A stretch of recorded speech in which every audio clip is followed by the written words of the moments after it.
Welcome everybody to another edition of Let's Be Frank About Sports / Frank's Amazing Podcast, because I am going to talk about some playoff baseball, but also some Mets related stuff, how the National League Wild Card game in particular related to the New York Mets, and how the way the Tampa Bay Rays and Oakland Athletics constructed their teams, how it relates to the Mets and any other team that you're a fan of.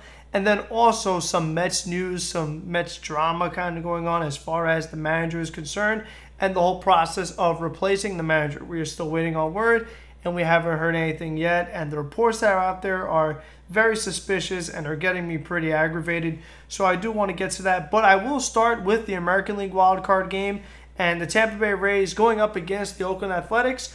Now, personally, this was a matchup that I did like. I think it was very nice to see these two teams in this type of playoff scenario because of their payrolls. The Tampa Bay Rays have the lowest payroll in all of baseball. You know, they're 30th ranked overall at a total of $63 million. And then you have the Oakland Athletics, who are 25th overall at $92 million. So, I mean, you have two of the lowest payroll teams and two of the teams that have some of the least known players. They don't have any big time stars really that everybody knows. This is not the Houston Astros, and we know all about their stars, and the Dodgers and the Yankees and the Braves. Even a team like the Nationals has a lot more players that most people would know than Tampa Bay, than Oakland. But I mean, Tampa Bay and Oakland both show you that you can be competitive without having to have a high payroll. You don't need to pay for, a really good team if you just make the right moves, because you could spend all the money you want to, but if you don't spend it correctly, then it doesn't really matter. But if you're like Tampa Bay and you could make the smart trade to get Tommy Pham and Austin Meadows along with Tyler Glasnow, and then even get someone like Oswaldo Garcia, these little players that not many people know about, but just plug them in. Matt Duffy, who came over from the Giants, even adding a Travis d'Arnaud, who he didn't do anything in this wild card game, but he did help Tampa Bay a little bit. He wasn't amazing. It's not like, oh my God, how could the Mets get rid of him? Because you still prefer Wilson Ramos. But still, even someone like Yandy Diaz, who ended up being really the MVP of the game by hitting 2 home runs.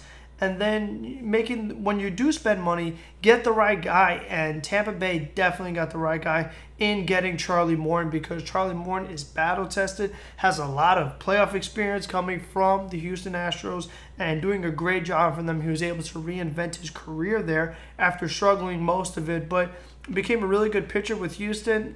Not surprised, because any pitcher that goes there all of a sudden becomes spectacular again. You think of Justin Verlander, Garrett Cole, even Aaron Sanchez, first on his Astro, was really good. Zach Greinke, we still don't know if the Astro effect has taken place for him. Definitely had an effect on Charlie Morton. So it's just like those different things. And I think for a young team, Charlie Morton was the best signing, because you knew if you're Tampa Bay and you have the lowest payroll, it's very hard to win that division when you have the Boston Red Sox, who have the highest payroll, and you have the New York Yankees, who also have one of the top 5 payrolls. I believe they're number 4 overall, number 3 overall. Number 3 overall, they're just behind the Cubs by maybe a couple 100,000. Not even 100,000. It's less than that. Real quick, Cubs 218 million, 90,000. Yankees 218 million, 19,000. So it's less than 100,000. So basically 2 of the top payrolls in all of baseball, and also 2 really good teams in general. I know Boston had a down year this year, but the Yankees had a really, really good year again. So for Tampa, it's like you knew that you're probably going to be prepared for a wild card game, and getting somebody like Charlie Morton to start that wild card game is a really, really smart signing. And I give Tampa Bay a ton of credit too, because here's the thing. AL Cy Young winner last year was Blake Snell, member of the Tampa Bay Rays, and he spent a lot of time on the injured list this season. Came back in the last week of the season, and we'll see what he could do for Tampa Bay, going forward in the playoffs, going up against those Houston Astros. Charlie Morton and company will be going up against their former team, against his former team. But still, it's just like, the little things that Tampa Bay did made themselves much more competitive and able to win games. And the way this also relates to the Mets as far as assembling and constructing a team, I remember when the Mets were making their decision for the general manager, the report was it was between Brodie Van Wagenen, who they ended up hiring, and Klein Bloom, who was with the Tampa Bay organization. And seeing the way Tampa Bay has been successful in recent years, having a low payroll, making the smart moves, and just being competitive and winning games. That's all I care about, and that's all it should be about. It should just be about winning games.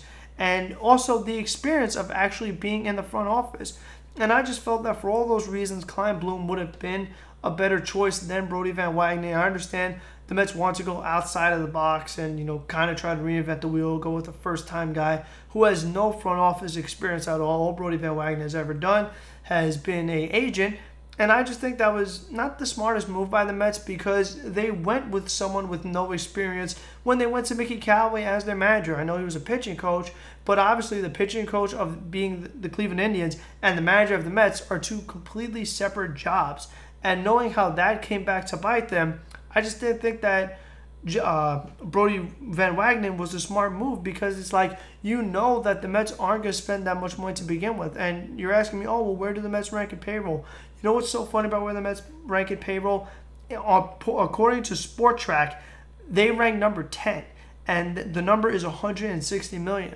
But the problem is that salary number is taken into consideration Yoenis Cespedes' contract and David Wright's contract. And those are pretty much the two highest contracts on the Mets. Not really anymore now that they got Cano and they re-signed DeGrom. But still, the Mets payroll isn't actually $160 million because of all the insurance money that they're getting. I mean, all in all, the Mets payroll is probably around, top, maybe the 20th in the league. So the Met fans can complain, but the Mets should spend more. We wish the payroll was higher. And then sneaky Wilpon will be like, we're top 10 in payroll, so, we spend plenty of money on the team, blah, blah, blah. But they really don't because it's like they're getting the insurance money from Cespedes and Wright. And from what I've heard is that the Mets cashed out on it and didn't reinvest it back in the team. And it's just it shows you where their top priorities are. It's all about, making money, not losing any money. And it's like winning doesn't even seem like it matters much to them or how the fans feel. It doesn't really seem like either one of those are top priorities for the Wilpons and the Mets ownership in general. So I know you can't really go back and change things, but I feel like if the Mets find themselves in another situation like this down the road, whether it's 10 years, 20 years, 40 years from now, where it's like, okay, you need another general manager because 70-year-old Brodie Van Wagenen isn't working out. No, not that Brodie's going to last that long, but just as a joke. But still, it's like, do you go with someone who's never been a general manager, or do you go to a guy who's been on a successful organization that's actually gone to the postseason, or be right there? I mean, Tampa Bay is always right there, either in the wild card or just out of the wild card, which they have in the past couple years, just missing it. But still, it's just like they know what it takes to win, and they just do a really good job of finding the players that could just win games. And again, they're not star players. Tommy Pham is not a star player per se, but he's a really, really solid player. The same could be said with someone like Austin Meadows, a young player that they got in the Chris Archer deal with the Pittsburgh Pirates after the Pirates had acquired it from the Astros in the Garrett Cole trade. I mean, it's funny how these players could just move around so much. But still, it's just like guys like Brandon Lowe, you don't really know them. There's just so many. Kevin Kiermaier, you probably do know him because of his Gold Gloves. But other than that, Joey Wendell, you even had Broseur, however you say his name. I mean, he played first base, second base, and third base in this game. So again, even the bullpen guys, somebody like Nick Anderson, who came over from the Marlins and was great for the Rays in August, and he pitched an inning and a third scoreless, striking out 4 batters, and they went to Pagan as their closer. You don't know who he is. Castillo, one of their relievers. Not household names. Most regular baseball fans probably don't know who these guys are. And just the way that all of them were productive and effective and won a one-game play-in game, play-on game, whatever you want to say, playoff game, and the fact that it was away and just all these different things, and that they won, it's like, how do they do that? And even for the Oakland Athletics, most people, this team, there are more players that you should know if you follow baseball. But again, not household names. Marcus Semien, very underrated. Roman Lorano, underrated. Chapman is very underrated. Matt Chapman, not a Roldis. Matt Olson, a nice power hitter. Mark Canha, a nice outfielder who's definitely developed well for Oakland. Chris Davis, we all know him. Big-time power hitter. Down year for him. 0 for 4, 3 strikeouts in this game. But still, it's just like, And then the real interesting thing about Oakland was them using Sean Manaea to start this game. And the thing about Sean Manaea is that he is the Oakland Athletics ace. He's not that great of a pitcher, but he is a solid pitcher. Manaea threw a no-hitter last year against the Boston Red Sox. And then, during the season, he messed up his arm. He was out for the year. He came back really late this year, only made about 5 starts.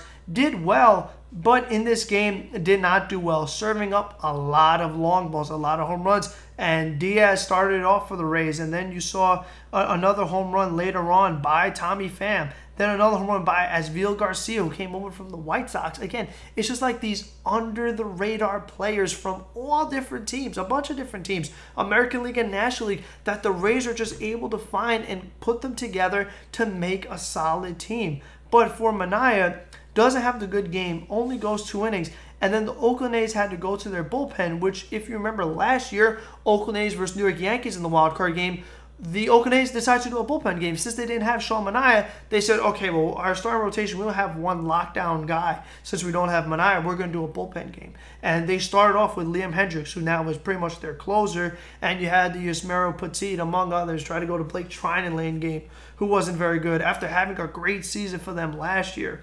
But still, it's like the way the philosophy kind of changed since Sean Manaea was available. But since he did not do well, it kind of reminds you of last year's wildcard game where Yusmeiro Petit had to come in and almost throw 3 innings. And the Oakland Athletics had to rely on the bullpen a lot again this time. And you know what? The bullpen only gave up 1 run, and that's really fascinating because you have to wonder. Let's just say that Oakland didn't do the opener, that they went with that Oakland just went with a bullpen game. Didn't use Sean Manaea, like they did last year, just doing the bullpen. You wonder if the outcome maybe not would have been different, but if the game would have been closer because Manaea gave up 4 runs in 2 innings, and the bullpen gave up 1 run in 7 innings. You know what I mean? So I just think that is just really, really interesting. And to talk about the way that teams' philosophies have changed. And what I found really interesting as well is the way Kevin Cash, Rays manager, aligned his lineup, saying that since they're going up against a left-hander in Sean Manaea, and they're aware of how quickly the Oakland A's are willing to go to their bullpen, they wanted to make the top of the lineup right-handed heavy going up against the left-hander. And it worked out perfectly because Diaz has a 3-hit game, hits 2 home runs off Manaea, and then you have Tommy Pham, who's going to be up there regardless, but right-handed hitter. Then you have Travis d'Arnaud, right-handed hitter, Matt Duffy, right-handed hitter, Asviel Garcia, right-handed hitter. And you just have all these guys at the top of the order. And it all worked out for Tampa Bay. And I feel like you could just learn from this organization. And you don't have to get the star players. I mean, you don't have to go necessarily for the Edwin Diaz or Robinson Cano or, the veterans like a Jed Lowry.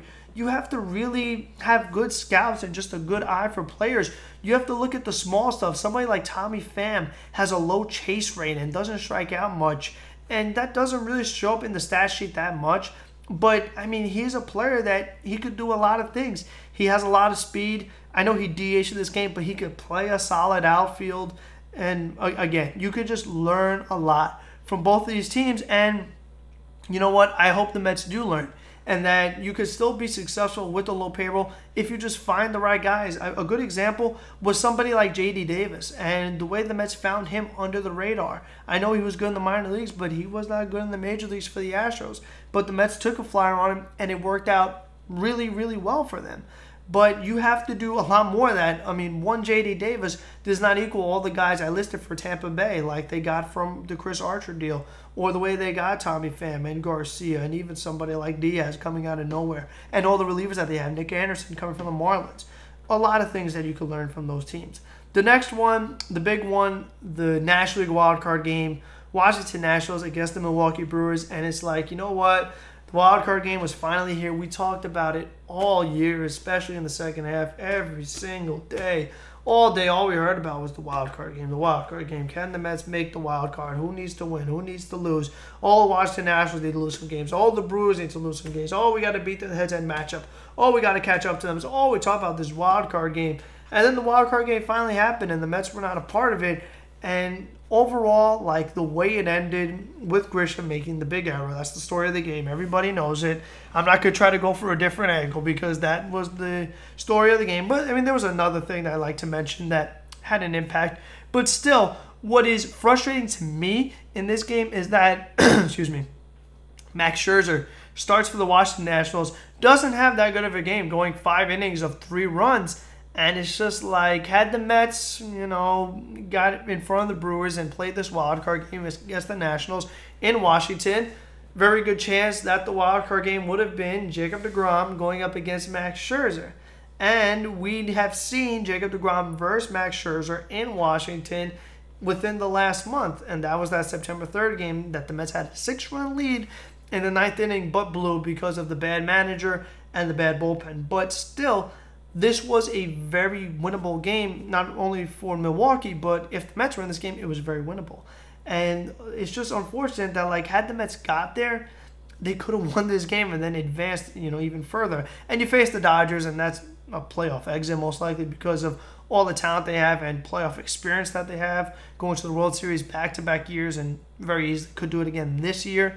But still, it's just like frustrating that the way this game happened, it's like, oh, the Brewers, they weren't that good, and it looked like the Nationals were going to lose, and it's like, oh, but if the Mets had not blown that game against the Nationals and blown the game against the Dodgers and the Diamondbacks and played bad against the Brewers and got swept by the Cubs and got swept by the Phillies and got swept by the Braves, all the craziness that happened this season for the Mets was all just very weird. But I think a real unsung hero from this game is Stephen Strasburg. I mean, how about that? The Nationals' second best starting pitcher coming in and throwing 3 scoreless innings, bridging from when Scherzer came out to when Daniel Hudson came in. They're one really good reliever that Washington has.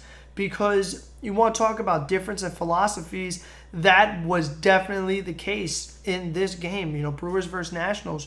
One team really reliant on the bullpen, the other team really reliant on the Nationals. And that makes sense. I mean, you have to play to your strengths. We know that the Washington Nationals' strength is their starting rotation with Max Scherzer, Stephen Strasburg, Patrick Corbin. But for the Brewers, their strength is the bullpen, like Brandon Woodruff, Drew Pomeranz, who really has come out of nowhere and been a really good reliever for Milwaukee, which is definitely a big-time surprise. And then Josh Hader, who, he's very interesting because Hader was that lockdown reliever. We knew last year in the playoffs, he was one of the main reasons why Milwaukee was able to get to the 7th game of the National League Championship Series. And we saw Josh Hader lock down the Mets in the head-to-head matchups in May when the Brewers beat the Mets. And Josh Hader would go 2 innings, striking out everybody. And it really seemed like he had no chance to beat the guy. But as the season progressed, Hader definitely blew a fair amount of games. He walked too many batters, gave up too many home runs, and that's kind of just the trend in baseball. Everybody has given up the home run ball because every hitter is just hitting home runs with the juiced ball, which, there definitely is something to it because, all these top pitchers giving up home runs far more often than they used to. And so many guys that could hit 30 home runs, and Alonso hit 53, Suarez almost had 50. You had multiple guys in the 40s, and it just seems so easy. Like plays that should be routine flyouts, they were home runs, and a lot of these hits were just like way out of here. And players that you wouldn't really expect to see hitting home runs, they hit a bunch. So all those different things, attributed to what happened to Josh Hader, and he did end up blowing this game. And it was very interesting for Craig Counsell. And I do think that Craig Counsell overmanaged this game. And he went with the book instead of what was going on in the game. And what was going on in the game was that Drew Pomeranz was completely locking down the Washington Nationals. He threw 2 perfect innings with 2 strikeouts. His command was there. And he's been really good for the Brewers down the stretch. And he's just a terrific story because here's a guy who started as a starting pitcher with the Padres. He moves around the league, ends up with the Red Sox last year, was awful for them. He played with the Giants, was not good for them either. Then he comes to the Brewers, they make him a reliever, and now he's a lockdown guy. So just with the way Pomeranz was pitching, when it's do or die game, I think you have to stick with him. I know Josh Hader is supposed to be your best reliever and is the guy that got you to the championship series, Game 7 and what have you. But still, I just think with the way the game is going and with how inconsistent Josh Hader has been this season, I think you have to roll with Drew Pomeranz and see what happens. And if he doesn't do good, he starts, to crack a little bit, then you could go to Josh Hader and then he could blow the game. But also, the error that happened to Grisham in right field after, of course, Juan Soto gets the game-winning hit. Who else? And Juan Soto, he's just so annoying, honestly, because he's so good. And he just seems to always get the big hit. He is such a tough out because his plate discipline and vision is through the roof for a guy that is so young. I mean, he looks like a seasoned veteran. A guy that's 20 plays like the guy who is age of 30 with that. It's a bunch of experience. But that is not the case. And the way Juan Soto could get hits like that and be able to perform in the pressure situations is really amazing. And if you're a Met fan, it's just very tough in the future because this is a guy the Mets are going to have to deal with for a very long time. And Juan Soto is only going to get better and better and become more annoying and more annoying. And one of the other interesting things about the Washington Nationals that I want to mention is Anthony Rendon and him turning down a reported 7-year offer of above $200 million, and Rendon turned it down. And that reminds me a lot of when the Nationals, reportedly offered Bryce Harper a 10-year deal over $300 million. And Harper turned that down as well and ended up going to Philadelphia for a longer contract that was more front-loaded and not as much deferred money and what have you. But I just think that Rendon, he's going to be a very interesting piece going forward in the offseason. Who is going to get him? And whoever does get them, they're getting a tremendous player. This is a guy who very easily, I think, has a good chance of winning the National League MVP. It's probably going to go to Bellinger or Yelich because they're so popular. But I just think that Rendon does so much for a team. And in this game, I mean, Rendon is the type of hitter who has the patience and, like Juan Soto, the vision and discipline to draw the walk, to load up the bases, to put Juan Soto in a really good spot. A lot of times, a big-time hitter will try to do it themselves and chase pitches that they really shouldn't have because Josh Hader's command wasn't there. He was throwing balls, and someone who doesn't have discipline would be swinging at those pitches. But Rendon is smart enough to lay off, draw the walk, and it ended up winning the Washington Nationals the game. But you get such a tremendous hitter, a do-it-all hitter, a guy that can hit home runs, hit for an extremely high batting average. I think Rendon might win the batting title. Last I checked, batting averages really changed a lot throughout the course of the season. And I did not see the final total because since Jeff McNeil wasn't really in the running anymore, I didn't care as much. But still, I mean, this is a guy who's going to hit for one of the top averages in all of baseball. He's going to hit you a bunch of home runs, 2-strike hitting, 2-out hitting. He puts the ball in play. He plays a really good third base. He can play other positions like second base. And all around, just a really good hitter and a good guy, too. He's not someone as self-centered as a Bryce Harper. Anthony Rendon is a more team player. And just all those different things. And another interesting thing that happened in this game, of course, was Yasmani Grandal hitting the 2-run homer in the first inning. And, of course, Met fans will say, oh, the Mets should have got Grandal. Forget Wilson Ramos, Grandal, because that's all people wanted in the offseason. I remember seeing it all the time. Everybody wanted Grandal, and I'll say it again, but I personally did not because of the playoffs, because it was just so fresh in my mind of the Dodgers being in the playoffs, whether it's the championship series against the Brewers or in the World Series against the Boston Red Sox. The way Yasmani Grandal looked completely lost, both offensively and defensively, really, really worried me because the way he just allowed pass ball after pass ball and was striking out, swinging at some terrible pitches, I just felt that the guy was not that mentally tough and didn't have the correct mental makeup to be able to handle not only New York, but to be in the playoffs again. I just felt like there were a lot of demons that Grandal was going to have to overcome. And, he got off to a good start hitting that 2-run homer in that first inning, but now it doesn't matter because his team's eliminated. So we won't see any more of Grandal in the playoffs this season. And yes, he is a much better defensive catcher than Wilson Ramos. I do understand that, but I still personally like Ramos better. Ramos hit for a much better average than Grandal did. Grandal obviously hit more home runs, threw out more base runners than Ramos did. And you know what? You could blame the Mets all you want to, and you can get mad at Wilson Ramos. But the thing is, the Mets offered Grandal a very fair deal, which I would not have offered him, honestly, because like I said, the playoffs thing just really concerned me way too much to make me even want to touch him. But Grandal declined it because he wanted more money per year. He said he did it for the sake of catchers, and it ended up working out for him to go to a team that did actually make the wild card and have a good season. But again, it didn't really matter because the Milwaukee Brewers did lose this game. And having Christian Yelich, it's a big deal because he's such a great player, and he's the guy who, with one swing of the bat, really could change the complexion of a ball game. You have to navigate around the Milwaukee Brewers lineup much differently with the guy who was the MVP last year and could be the MVP again this year. and one of the best players in the sport in Christian Yelich. But you know what? The Brewers did so well without him. I mean, they were red hot in September. As Met fans, we know that because even though the Mets played really well in September too, especially in the last week, it didn't matter. They were still 3 games behind because of how well the Brewers did play. And that was without Christian Yelich, who got hurt after he fouled that ball off his knee and messed up his kneecap and was going to be out. So a lot of credit to this Milwaukee Brewer team, with despite what happened to Yelich and the odds were against them, but they still were able to make a very competitive game. And it stinks that overrunning a base hit by Juan Soto in the case of Grisham, missing that ball ended up being the game. That's definitely very unfortunate for Milwaukee. But we also talk about these learning lessons.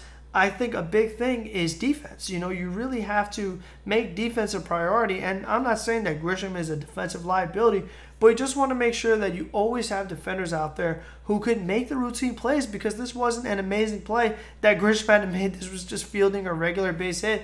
But as a rookie, as someone in such a big spot with the bases loaded and guys are running as fast as they can and crowd going crazy, being on the road, it was just so many things going on at once. He overruns a ball, and just the way it decides the game is really crazy. The way baseball works, it could be one little thing like that can cost you a ball game.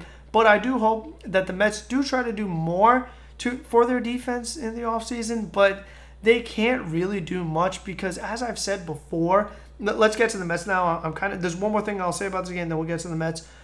The different philosophies definitely in this game, but just the way that the Milwaukee Brewers only got 4 innings out of Woodruff, and that was the plan, then to go to the bullpen for the rest of the game. Meanwhile, the Washington Nationals went to starting pitchers, between Scherzer and Strasburg, and if they needed, they probably would have went to Corbin as well if they were ahead or the way the game played out. But still, just the way baseball has changed big time, where you never would have thought that you'd see something like this, where a team is just so reliant on the bullpen. And the Milwaukee Brewers did last year as well. And I'm really curious to see what's going to happen with the Yankees when their playoff series starts, how reliant they're going to be on their bullpen, because that's the Yankee strength, and they have such a great bullpen, and they're definitely going to use it a whole lot. And we'll see where it takes them. I do think that, following the Yankees is definitely going to be really interesting. But to get to the Mets and what I think about them, I do think that this game showed you that defense is important, and with the catcher position, that was one of the areas the Mets struggled the most defensively, and you're just not going to get a better catcher than Ramos. You're really not. I'm not saying that Ramos is the best catcher in baseball, but the thing is that the best catchers are just so hard to get, and those teams, they need to keep them because of how important a good catcher is. As I've said a million times, you're not going to get Yadi Molina from the Cardinals. There's no way they would ever get rid of him. You're not getting Grandal from the Brewers. You're not getting Real Muto from the Phillies. You're not getting Salvador Perez from the Royals. You're not getting an older Buster Posey from the Giants. You're not getting Wilson Contreras from the Cubs. You're not getting Gary Sanchez from the Yankees. You're not getting Jorge Alfaro from the Marlins, who I kind of like a lot because his arm is tremendous. He could hit 2 home runs in the game like he did to Steven Matz, which really hurt. And he could run really well. He's probably one of the fastest catchers in baseball. Probably has the best arm in baseball other than Real Muto. So I do think you would consider somebody like that, but I don't think the Mets would be able to do it because knowing the way the Marlins are, they're going to ask for a million prospects because they got ripped off in the Yelich, I'm thinking of the Brewers.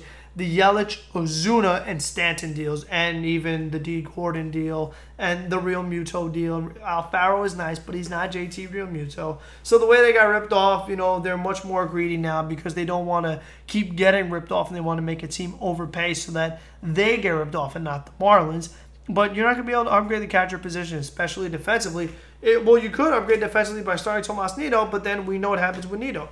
He stinks. He can't get any offense at all. And like I've said before, but the Mets, they do have an inconsistent offense. I know the offense was really good this year, but it also was inconsistent, and it has way too many guys that strike out. I know we live in an era where everybody strikes out, but there are players that don't strike out, like a Tommy Pham or somebody like a Mookie Betts. Even Alex Bregman, he didn't strike out that much. There are good players out there, but of course you're not going to get any of those guys.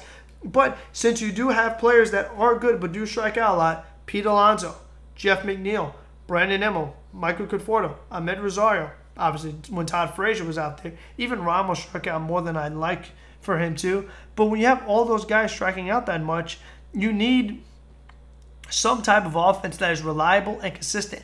And you're not going to get that of Tomas Nido. So, like I've said before, but if Rosario, Conforto, Alonso, McNeil, Nimmo, if they're all striking out, you can't have Tomas Nido bad offense in there as well, especially because one of the other things that really has not been talked about enough at all, but when Noah Syndergaard made his big thing about like, oh, Ramos is the reason why I'm struggling, and whenever he's out there, that's when I pitch bad, because when I have Tomas Nido and I have Rene Rivera, I pitch really well. Then the Mets gave him Rene Rivera, he pitched just as bad, and then they gave him Tomas Nido, and he was better, but he still wasn't great. He still gave up a few runs and was not a good enough start for somebody of Syndergaard's caliber, and the opponent that he was going up against still gives up way too many base runners.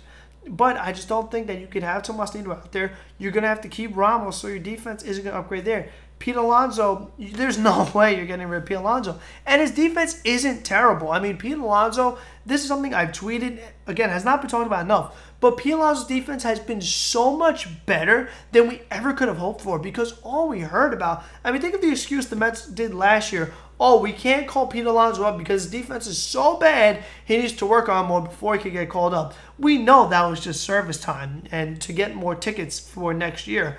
And for Alonso, I mean, he improved so much. I remember in the beginning of spring training when he dropped that routine ball, and I was like, oh, Alonso's defense is just as bad as the experts said that it was, and the scouts said that his defense was so bad. But Alonso improved so much during the course of the season. I remember he made a great stretch at the All-Star game. And after that All-Star game, it just felt like he did that a lot more for the Mets in the second half. He made a lot of nice plays in the hole. He backhanded some plays. But there are two areas on defense where Pete Alonso needs to improve.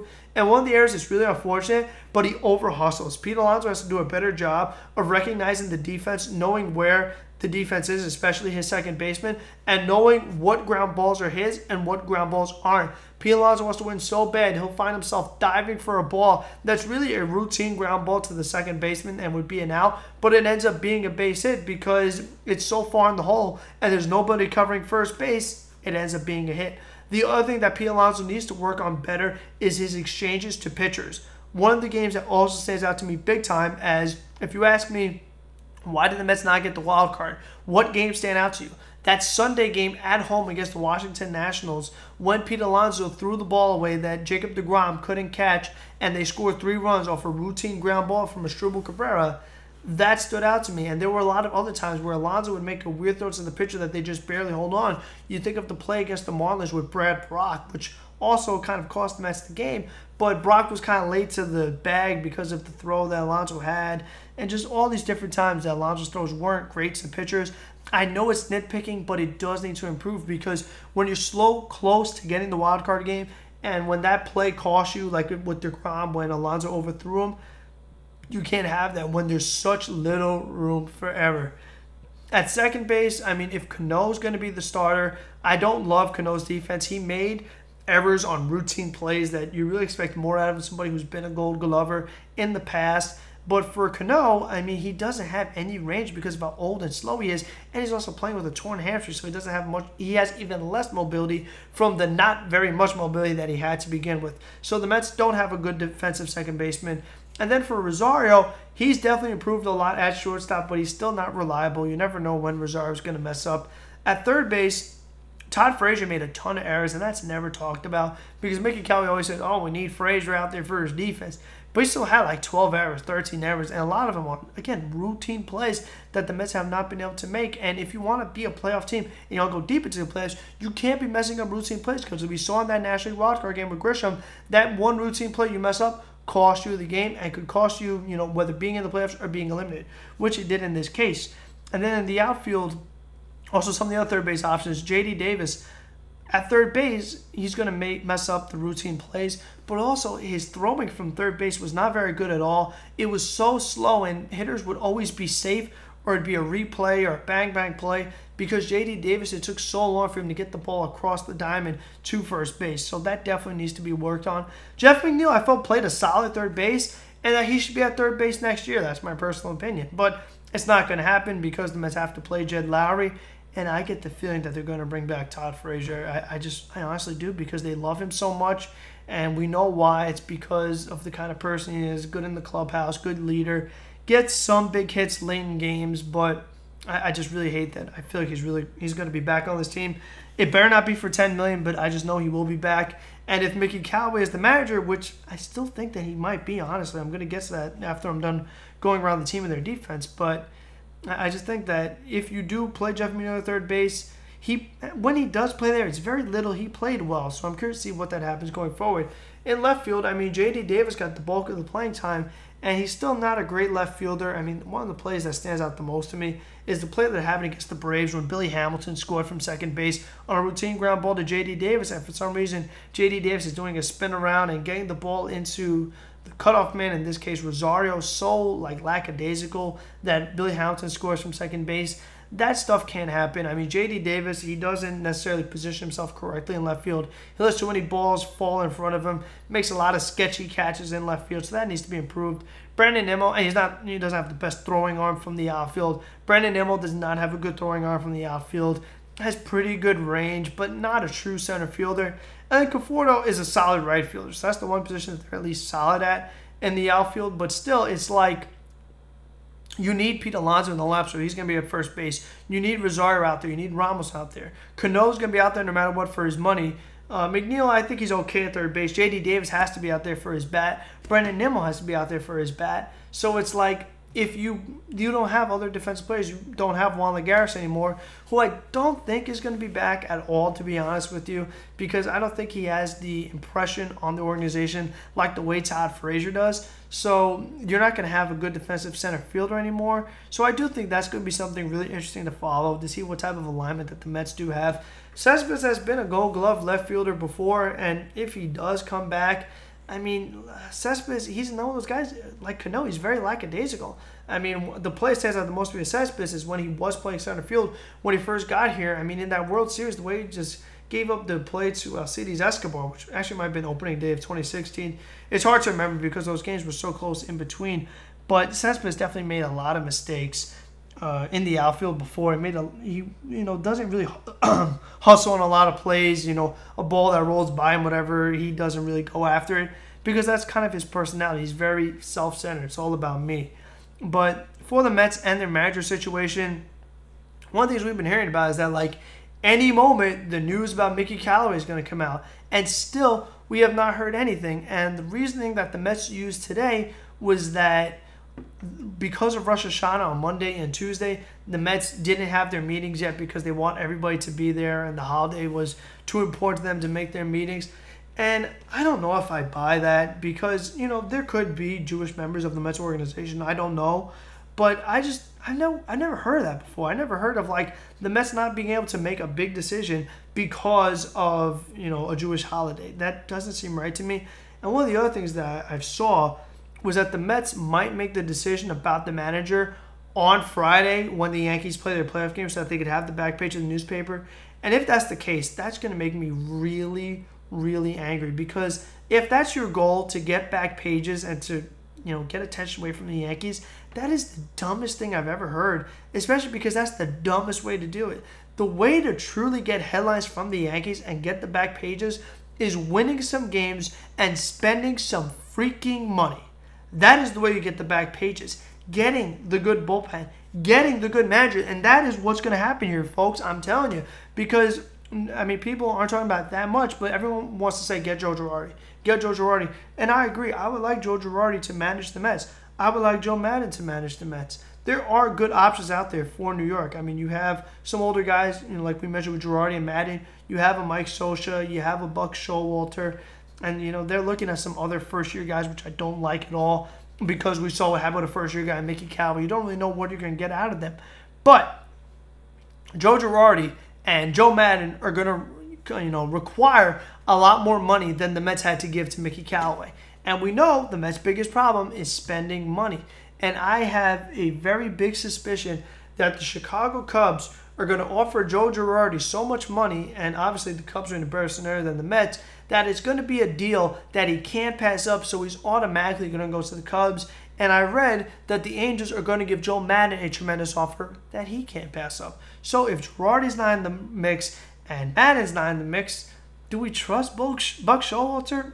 I don't know, because I still think that Buck Showalter is a respected enough manager to where he's going to want a lot of money, and he's going to want more control that he's not going to get because the owner, Jeff Wilpon, controls everything within the organization, has way too much input for a guy who knows nothing about baseball.